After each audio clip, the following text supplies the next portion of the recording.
오늘은 정말 흥미진진한 주제를 가지고 왔습니다. 바로 민간 우주 산업에 대한 이야기입니다. 여러분, 혹시 이런 생각해 보신 적 있나요? 우주? 그거 정부나 하는 거 아니야? 글쎄요, 이제는 그렇지 않을지도 모릅니다. 오늘 우리는 어떻게 일반 사람들이 우주 산업의 주역이 되었는지, 그리고 그것이 우리의 미래를 어떻게 바꿀 수 있는지 알아보겠습니다. 많은 사람들이 우주 산업을 여전히 정부의 영역이라고 생각합니다. 크고 비싸고 복잡하니까요. 하지만 이런 생각은 이제 오래된 것일지도 모릅니다. 실제로 최근 몇 년 사이 민간 기업들이 우주 산업에 뛰어들면서 놀라운 혁신이 일어나고 있습니다. 이들은 더 저렴하고 더 빠르고 더 혁신적인 방식으로 우주에 접근하고 있죠. 왜 이게 중요할까요? 우주 산업은 단순히 로켓을 쏘아 올리는 것 이상의 의미가 있습니다. 이는 우리의 통신, 날씨 예보, 내비게이션, 심지어 농업에까지 영향을 미치고 있어요. 즉, 우주 산업의 변화는 곧 우리 일상의 변화를 의미합니다. 자, 그럼 이 새로운 우주 시대를 이끌고 있는 핵심 개념들을 살펴볼까요? 첫째, 뉴스페이스입니다. 이는 기존의 우주 산업과 구별되는 새로운 우주 비즈니스 모델을 의미합니다. 대표적인 예로 일론 머스크의 스페이스X를 들 수 있죠. 둘째, 소형 위성입니다. 과거의 대형 위성과 달리 최근에는 스마트폰 크기의 작은 위성들이 주목받고 있어요. 이들은 제작 비용이 훨씬 저렴하고 여러 개를 한 번에 발사할 수 있다는 장점이 있습니다. 셋째, 재사용 로켓입니다. 한 번 쓰고 버리는 로켓이 아니라 여러 번 사용할 수 있는 로켓을 만들므로써 발사 비용을 크게 줄일 수 있게 되었죠. 이해를 돕기 위해 예를 들어볼까요? 여러분, 휴대폰을 한 번 쓰고 버린다고 생각해 보세요. 엄청 비싸겠죠?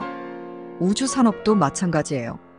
재사용 로켓은 마치 충전해서 계속 쓰는 스마트폰과 같은 혁명적인 변화를 가져왔습니다.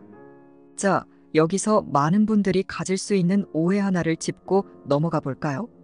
바로 민간 우주 기업들은 그저 부자들의 장난감일 뿐이다라는 생각입니다. 하지만 이는 큰 오해입니다. 실제로 이 기업들은 우리 일상에 직접적인 영향을 미치고 있어요. 예를 들어 플래닛 랩스라는 회사가 있습니다. 이 회사는 전 세계를 매일 촬영하는 소형 위성들을 운영하고 있어요. 이 데이터는 농작물 수확량 예측부터 불법 벌목 감시까지 다양한 분야에서 활용되고 있습니다. 또 다른 예로 스페이스X의 스타링크 프로젝트가 있죠. 이는 전 세계 어디서나 고속 인터넷을 사용할 수 있게 하는 프로젝트입니다. 실제로 우크라이나 전쟁 중에 통신 인프라가 파괴되었을 때 스타링크가 중요한 역할을 했다고 합니다. 이제 이 새로운 우주 산업의 핵심 개념들이 어떻게 연결되는지 살펴볼까요? 먼저 소형 위성 기술의 발전이 있었습니다. 이로 인해 위성 제작 비용이 크게 줄어들었죠. 그런데 문제는 발사 비용이었습니다. 아무리 위성이 작아져도 그것을 우주로 보내는 비용은 여전히 비쌌거든요. 여기서 재사용 로켓 기술이 등장합니다. 이 기술 덕분에 발사 비용이 크게 줄어들었고 그 결과 더 많은 소형 위성을 더 자주 발사할 수 있게 되었습니다. 이렇게 소형 위성과 재사용 로켓이 만나 시너지를 일으키면서 우주에 대한 접근성이 크게 높아졌습니다. 그 결과 더 많은 기업들이 우주 산업에 뛰어들 수 있게 되었고 이것이 바로 뉴스페이스 시대를 열게 된 것이죠. 하지만 여기서 의문이 들 수 있습니다. 그래, 우주 산업이 발전하는 건 좋은데 지구에는 이미 충분히 많은 문제가 있지 않나? 왜 우리는 우주에 관심을 가져야 하지? 이는 매우 타당한 질문입니다. 하지만 우주 산업의 발전은 실제로 지구의 많은 문제를 해결하는 데 도움을 줄 수 있습니다. 예를 들어 위성 기술의 발전은 기후변화 모니터링을 더욱 정확하게 만들어주고 있습니다. 또한 앞서 언급한 전 세계 고속 인터넷 서비스는 교육의 기회를 전 세계적으로 확대할 수 있죠. 더 나아가 우주기술의 발전은 종종 예상치 못한 분야에서 혁신을 가져옵니다. 나사의 기술이 마우스, 메모리 폼, 무선 이어폰 등의 발명으로 이어진 것처럼 말이에요. 자, 지금까지 우리가 무엇을 알아봤는지 잠깐 정리해 볼까요? 첫째, 우주 산업이 더 이상 정부만의 영역이 아니라 민간 기업들도 적극적으로 참여하고 있다는 점. 둘째, 뉴스페이스, 소형 위성, 재사용 로켓 등의 개념이 이 새로운 우주 시대를 이끌고 있다는 것. 셋째, 이러한 우주 산업의 발전이 실제로 우리의 일상생활에 큰 영향을 미치고 있다는 사실. 마지막으로 우주 산업이 지구의 문제 해결에도 도움이 될 수 있다는 점입니다. 이제 좀 더 심화된 내용으로 들어가 볼까요? 우리가 지금까지 살펴본 변화는 사실 거대한 패러다임의 전환을 의미합니다. 과거에는 우주 개발이 국가 간의 경쟁이었다면 이제는 기업 간의 경쟁이 되고 있죠.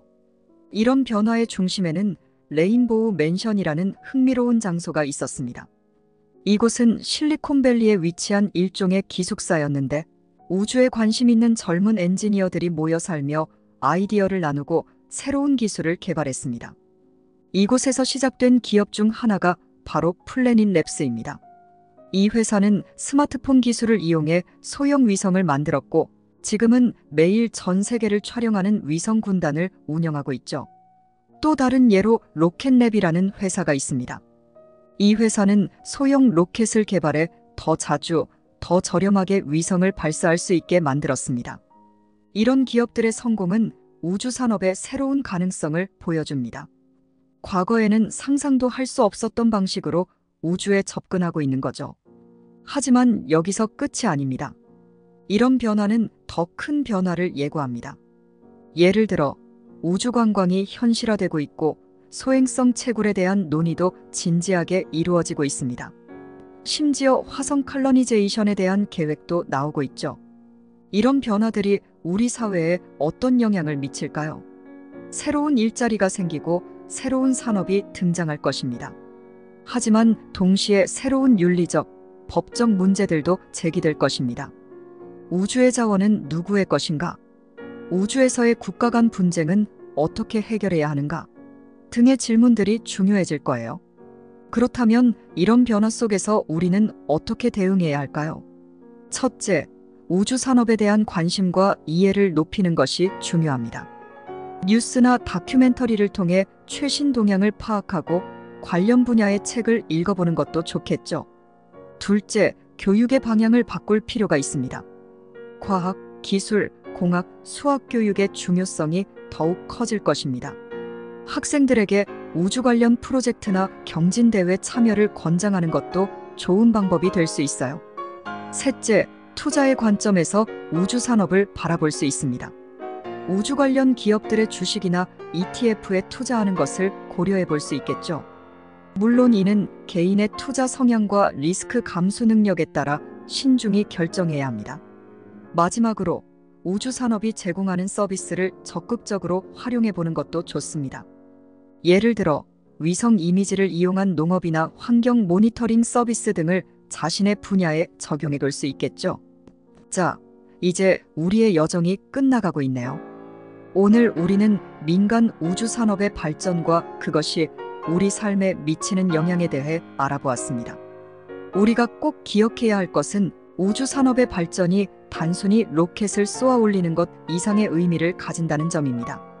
이는 우리의 일상을 변화시키고 지구의 문제를 해결하는 데 도움을 줄 수 있으며 인류의 미래를 새롭게 그려나가는 중요한 열쇠가 될 수 있습니다. 우리는 지금 새로운 우주 시대의 문턱에 서 있습니다.